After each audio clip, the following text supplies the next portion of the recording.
Good evening, my friends.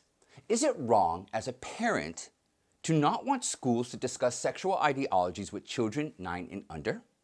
Is it wrong as a parent to want to be 100% informed as to what schools are teaching our children? Well, apparently, the Walt Disney Corporation thinks it's wrong and wants to strike down the Parental Rights in Education bill signed into law by Governor Ron DeSantis. The CCP has implemented a zero COVID tolerance policy, and they're going to lock down the city of Shanghai. There are 28 million people living in Shanghai. With all the compounding factors from COVID to the war in the Ukraine, food shortages are a real concern across the world. Now, I'm not a person to panic or spread fear, but I do have 6 months worth of food in my basement. Okay, my friends, let's take a closer look together.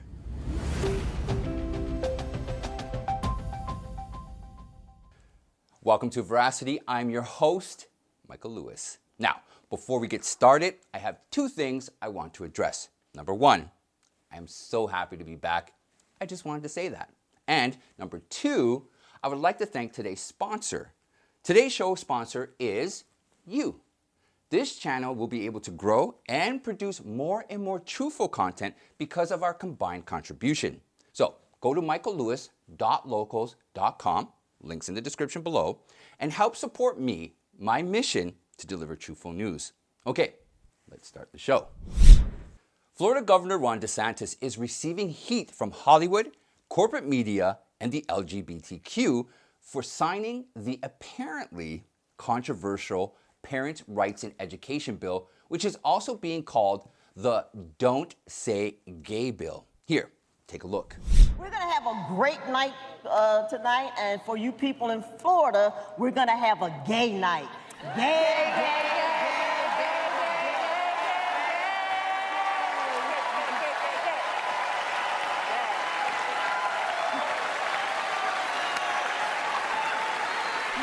The reason behind this can be linked to a clause in the bill that says classroom instruction by school personnel or third parties on sexual orientation or gender identity may not occur in kindergarten through to grade 3 or in a manner that is not age appropriate or developmentally appropriate for students in accordance with state standards.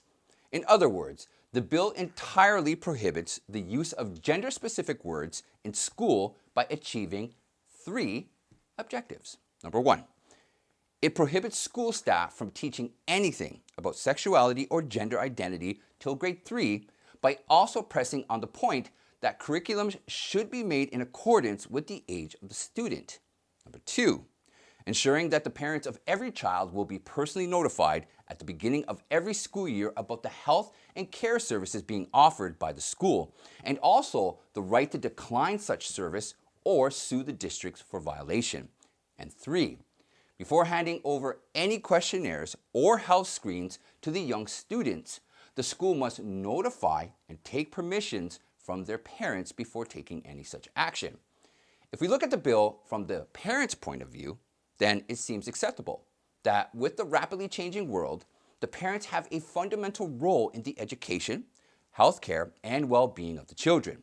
Now, a horrific incident was also shared by a licensed mental health counselor by the name of January Littlejohn, who explained how her parental rights were violated when her 13-year-old daughter came home from school and told her that during a closed-door meeting with her principal and others, she was asked which restroom she wanted to use and which sex she preferred to room with on an overnight field trip.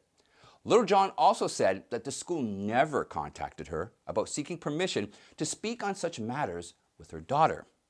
However, the bill has caught the attention of the president of the LGBTQ+ Democratic Caucus, Stephen Gaskill, who said, DeSantis has jumped on the opportunity to demoralize the community of LGBTQ+ living in Florida. His shameful act is intentionally designed to help him gain more supporters for his party by ensuring his authoritarian rule at the expense of LGBTQ+ students, educators, and families. What I believe is important for everyone is to keep in mind that the word gay is not used anywhere in the bill. Calling it the Don't Say Gay bill is deceptive, to say the least. As a parent myself, I can agree with the idea of not teaching anything about sexuality or gender identity till grade 3, and I can certainly be in agreement that I should be 100% informed as to what exactly will be discussed when it comes to sexuality in the curriculum. Remember, in no way can this bill stop a parent from teaching their children at home. In a free country, you have every right to teach your children any ideology you see fit. My question to everyone would be, have we forgotten what is the purpose of education and the role these institutions should be playing? I want to play a clip of an excellent dialogue between Jordan Peterson and Rex Murphy that I think resonates with the idea of schools not teaching ideologies to our children. In my mind, shows a continuation of a perversion, a twisting away from its normal course, a perversion of what the idea of education is. It seems now that in every possible social justice or critical racist or transgender, whatever the cause is, the schools of North America, but now we're going to get to Ontario specifically, the schools of North America have decided to make themselves centers of social attitude formation. The purpose of education is to open the mind. It is to bring a mind into its capacity. It is to treat a mind to learn from itself.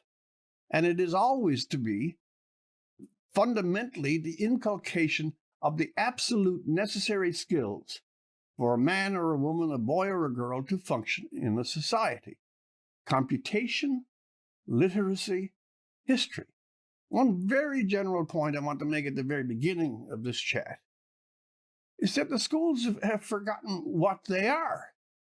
And instead of building these competencies and establishing character over time through the disciplines of understood instruction, they rent themselves out to the cause of the moment.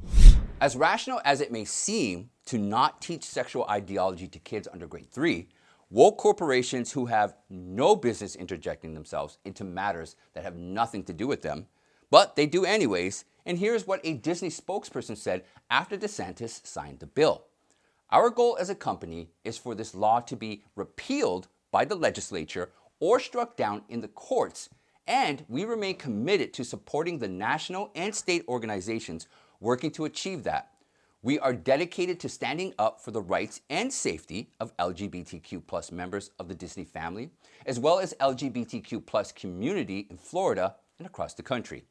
Now, here is Governor DeSantis' response to these woke corporations like Disney.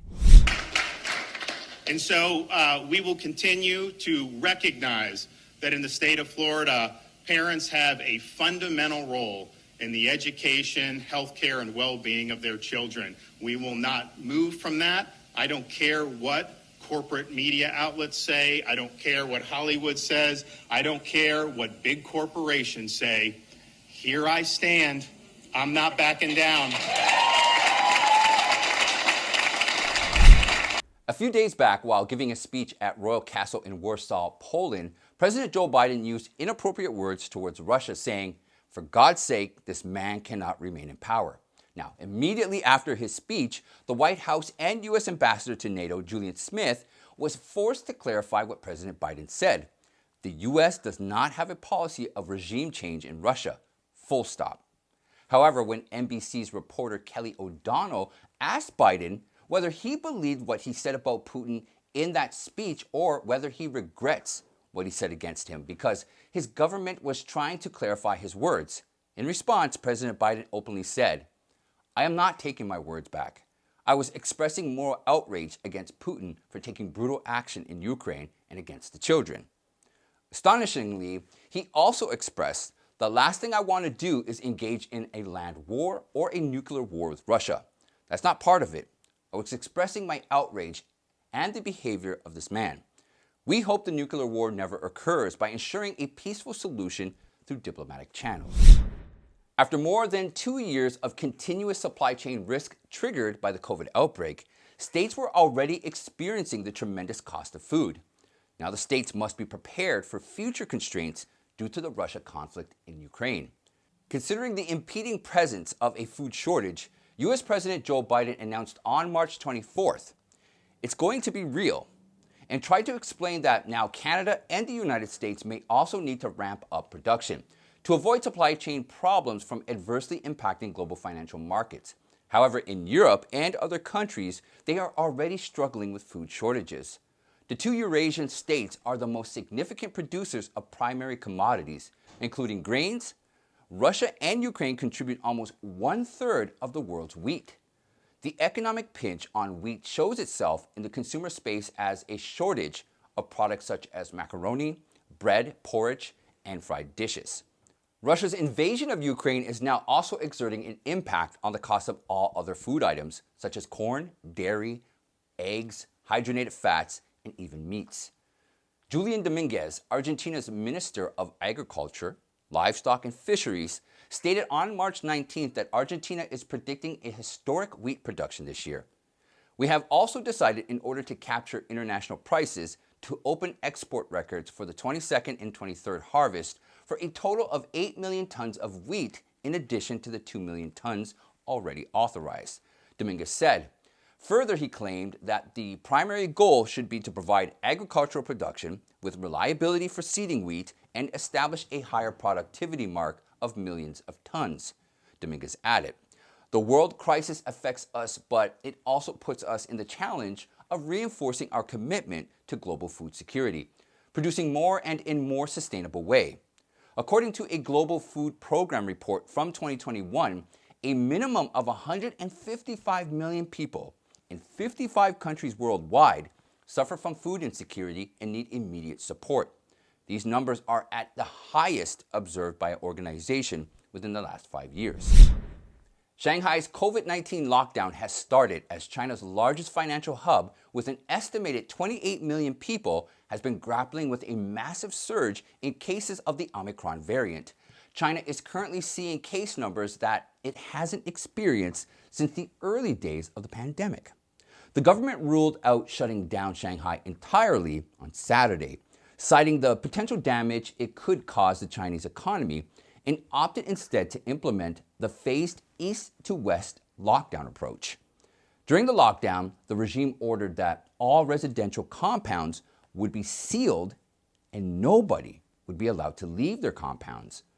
All public transportation would be shut down.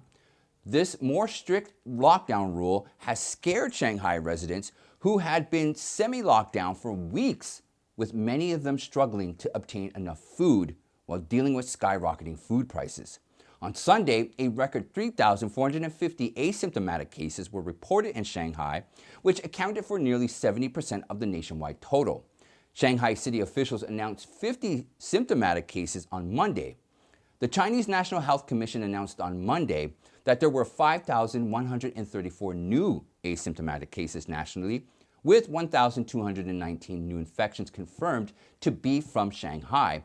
Now, many locals have said they believe the real numbers must be several times higher, while commenting that hospitals can't stand the workload as medical staff have increasingly tested positive. Individuals who are responsible for providing vital services such as gas, electricity, transport, sanitation, and food delivery do not have to adhere to the stay-at-home order. And that's it for today, my friends. Don't forget to like, share, and most importantly, join our members site and support the mission to deliver truthful information. Now, I'd rather depend on the generosity of you, people I can trust, than ever be dependent on YouTube again. It's great to be back with you all, and I'll see you next time.